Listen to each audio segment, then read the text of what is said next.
Daniel pasal yang keempat.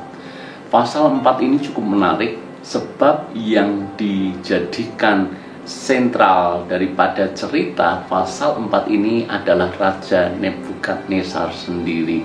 Siapa Raja Nebukadnezar? Raja Nebukadnezar adalah salah satu raja besar dalam sejarah Babel. Raja yang kuat, raja yang punya hikmat yang luar biasa. Kalau kita belajar dari pasal pertama sampai pasal ketiga, secara tidak langsung kita lihat sebetulnya Raja Nebukadnezar ini raja yang pintar, raja yang punya strategi, raja yang memang layak kalau kekuasaannya luas dan wilayahnya ada di mana-mana.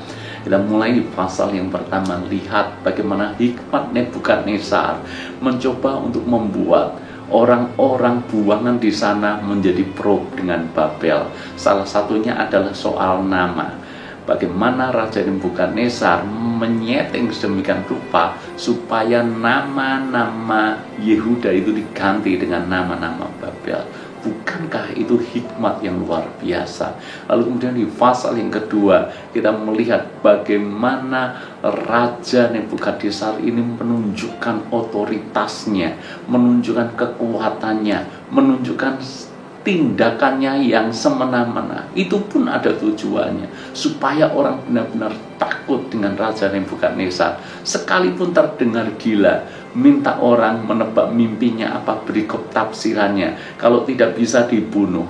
Ini tentu saja memberikan efek psikologis kepada rakyat Babel dan kepada semua orang di Babel, bahwa yang dihadapi ini bukan raja biasa, ini tidak main-main.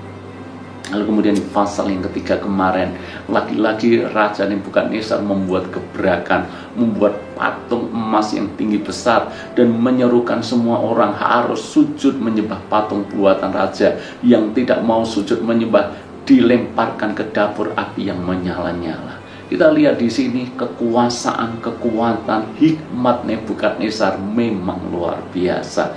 Karena itu di pasal yang keempat, Nebukadnezar menjadi sombong. Ini yang akan kita pelajari. Ayat 30 daripada Daniel pasal keempat. Berkatalah raja, bukankah itu Babel yang besar itu, yang dengan kekuatan kuasaku dan untuk kemuliaan kebesaranku telah kubangun menjadi kota kerajaan. Raja belum habis bicara ketika suatu suara terdengar dari langit kepadamu, dinyatakan, ya Raja Nebukadnezar, bahwa kerajaan itu telah beralih daripadamu. Engkau akan dihalau dari antara manusia, dan tempat tinggalmu akan ada di antara binatang-binatang di padang.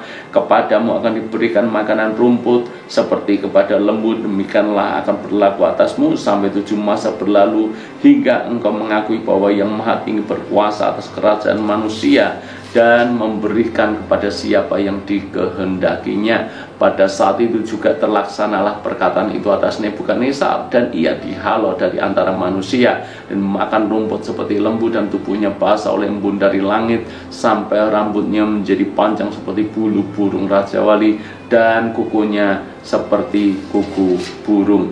Sebetulnya sebelum peristiwa ini terjadi, Tuhan sudah mengingatkan Nebukadnezar lebih dulu melalui mimpi. Dan dari mimpi itulah dia ceritakan kepada Daniel. Dan kemudian Daniel menafsirkan apa arti mimpi itu. Bahwa satu kali akan terjadi seperti yang kita tadi baca. 12 bulan kemudian. Kalau kita lihat di dalam ayat yang ke-29 dikatakan, sebab setelah lewat 12 bulan, artinya setahun dari dia mendapat mimpi, dia sudah lupa dengan mimpinya. Dia tetap menjadi raja yang sombong, raja yang arogan, raja yang berkata, kekuatanku besar, kekuatan kuasaku dan kemuliaan kebesaranku telah kubangun untuk menjadi kota kerajaan. Seolah-olah Raja Nebukadnezar menyatakan bahwa dirinya melebihi siapapun juga, termasuk yang Maha Tinggi. Itu sebabnya Tuhan memberikan pelajaran kepada Nebukadnezar. Dengan apa? Dengan langsung melaksanakan mimpi daripada Raja Nebukadnezar itu, dihalau dari antara manusia dan kemudian menjadi seperti binatang, makan rumput, tidak terawat. Rambutnya juga dikatakan seperti bulu burung Raja Wali, kukunya seperti kuku burung, panjang-panjang dan kotor. Saudara-saudaraku, ini mengajar kepada kita hati-hati, jaga hati ketika kita berada di puncak, jaga hati ketika kita menjadi besar, jaga hati ketika wilayah kita menjadi luas. Janganlah kita menjadi sombong dan menganggap semuanya karena kekuatan kita saja. Maka Nebukadnezar pun akhirnya mengakui ayat yang ke-34, tetapi setelah lewat waktu yang ditentukan, aku Nebukadnezar menengadah ke langit dan akal budiku kembali lagi kepadaku. Lalu aku memuji yang maha tinggi dan membesarkan memuliakan yang hidup kekal itu, karena kekuasaannya ialah kekuasaan yang kekal dan kerajaannya turun temurun. Coba perhatikan kata akal budiku kembali lagi kepadaku. Artinya apa? Sebelumnya ketika dia menjadi sombong, dia kehilangan akal budi. Dengan kata lain, dia jadi gila mendadak, jadi gila sesaat. Itu sebabnya dia akhirnya harus dihalau, diasingkan, dipisahkan, karena jadi orang gila dan kelakuannya seperti binatang. Begitu hukuman itu selesai, akal budinya kembali kepada Raja Nebukadnezar. Dia kembali waras normal, dan dari situlah dia memuliakan Tuhan Allah yang maha tinggi. Saudara-saudaraku, janganlah kita menjadi sombong. Sebab begitu kita menjadi sombong, itu adalah awal daripada kehancuran kita. Semakin diberkati, jadilah semakin rendah hati. Semakin diangkat, dipromosikan, jadilah semakin rendah hati.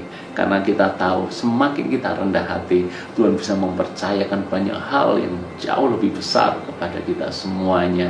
Pelajaran Nebukadnezar menjadi pengingat bagi kita semuanya, dan jangan sampai itu menimpa kita. Tuhan berkati.